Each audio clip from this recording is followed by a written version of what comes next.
হজরত মুসা আলাইহিস সালাম আল্লাহর দেওয়া সমস্ত আদেশগুলো দায়িত্ব সহকারে পালন করেছেন। এবার তার বিশ্রামের পালা। তাছাড়া হজরত মুসা আলাইহিস সালামের অনেক বয়স হয়ে গেছে।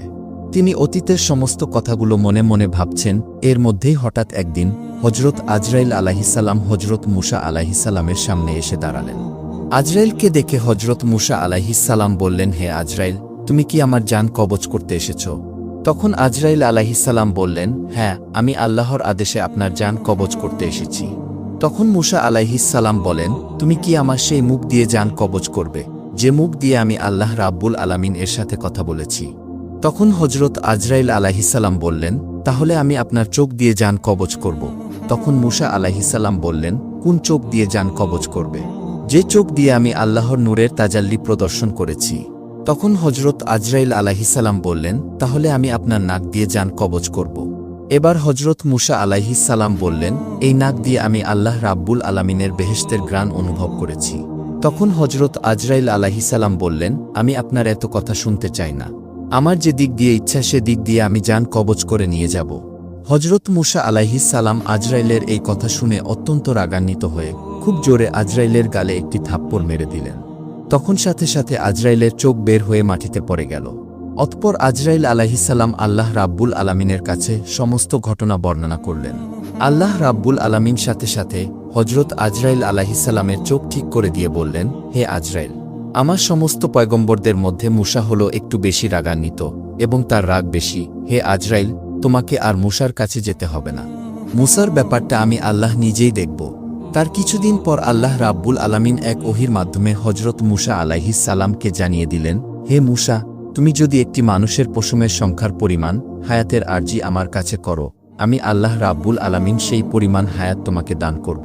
তুমি পৃথিবীতে যত দিন থাকার ইচ্ছা পোষণ করো, আমি তোমাকে ততদিন রাখব। আল্লাহ রাব্বুল আলামিনের এই কথা শুনে হজরত মুসা আলাইহিসসালাম বলেন, হে আল্লাহ, তারপরেও তো আমাকে একদিন না একদিন মৃত্যুর স্বাদ গ্রহণ করতে হবে। তাহলে এত কষ্ট করে এতদিন এই পৃথিবীতে থেকে কি হবে? হে আল্লাহ, আমি এই পৃথিবীতে এতদিন থাকতে চাই না। আমি তোমার সান্নিধ্য লাভ করতে চাই। আমি অতি শীঘ্রই তোমার দিদার লাভ করতে চাই। হে রাব্বুল আলামিন, তুমি আমার নির্ধারিত হায়াতের পরেই তোমার সান্নিধ্য লাভ করার জন্য তোমার কাছে আমাকে নিয়ে যেও।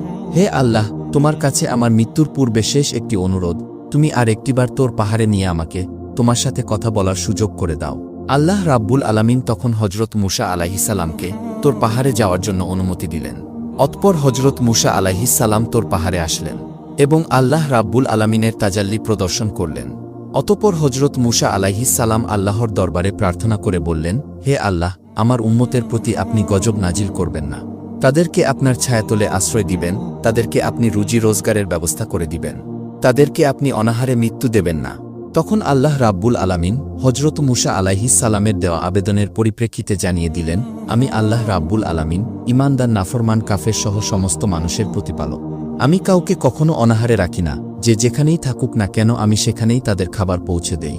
অতঃপর আল্লাহ রাব্বুল আলামিন আবার হজরত মুসা আলাইহিসসালামকে বললেন, তুমি তোমার লাঠি দ্বারা পাহাড়ের উপর আঘাত করো।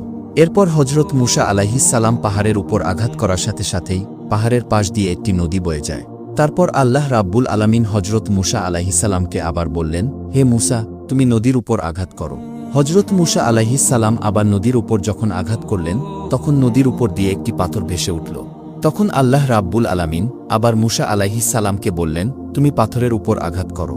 তখন হজরত মুসা আলাইহিসসালাম পাথরের উপর আঘাত করতেই দেখলেন পাথর ফেটে একটি ফডিং বেরিয়ে আসলো, যার মুখের মধ্যে ছিল একটি কাঁচা ঘাস।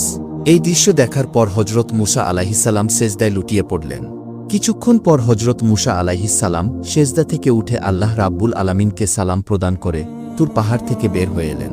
তিনি যখন সামনের দিকে অগ্রসর হতে লাগলেন, তখন তিনি দেখতে পেলেন যে রাস্তার পাশে কতিপয় লোক মিলে একটি কবর খুঁড়ছে। তখন মুসা আলাইহিসসালাম তাদের কাছে গিয়ে জিজ্ঞাসা করলেন, হে ভাইয়েরা, তোমরা এই নির্জন এলাকায় কার কবর খুঁড়ছ? তখন তাদের মধ্যে একজন জবাব দিলেন, হে আল্লাহর নবী মুসা, আমরা আপনার মতোই একজন মহান ব্যক্তির কবর খুঁড়ছি। আপনিও আমাদের সাথে এই সওয়াবের কাজে শরিক হতে পারেন। তখন তাদের কথায় হজরত মুসা আলাইহিসসালাম তাদেরকে কবর খোঁড়ার কাজে সাহায্য করলেন। এরপর তাদের মধ্যে একজন বললেন, হে আল্লাহর নবী মুসা, আমরা যার জন্য কবর খুঁড়ছি সেও আপনার মতোই। আপনি একবার কবরে শুয়ে পরীক্ষা করে দেখতে পারেন। লোকের কথা মতো হজরত মুসা আলাইহিসসালাম কবরে গিয়ে শুয়ে পড়লেন। অতঃপর আল্লাহ রাব্বুল আলামিনের দরবারে দোয়া করলেন, হে আল্লাহ, এই জায়গাটি কতই না নীরব নিস্তব্ধ, এই জায়গাটি তুমি আমার জন্য কবুল করো। সাথে সাথে মূসা আলাইহিসসালাম সেখানে দাখিল হয়ে যায়। তখন একজন ফেরেশতা এসে হজরত মূসা আলাইহিসসালামকে একটি আপেল খেতে দিলেন। মূসা আলাইহিসসালাম বিসমিল্লাহ বলে সেই আপেল খেতে থাকলেন, আর সাথে সাথে হজরত মূসা আলাইহিসসালামের জান কবজ হয়ে যায়। এরপর ওই ফেরেশতা হজরত মূসা আলাইহিসসালামকে কবর থেকে উঠিয়ে গোসল করিয়ে জানাজা পড়িয়ে পুনরায় ওই কবরে দাফন করে দিলেন।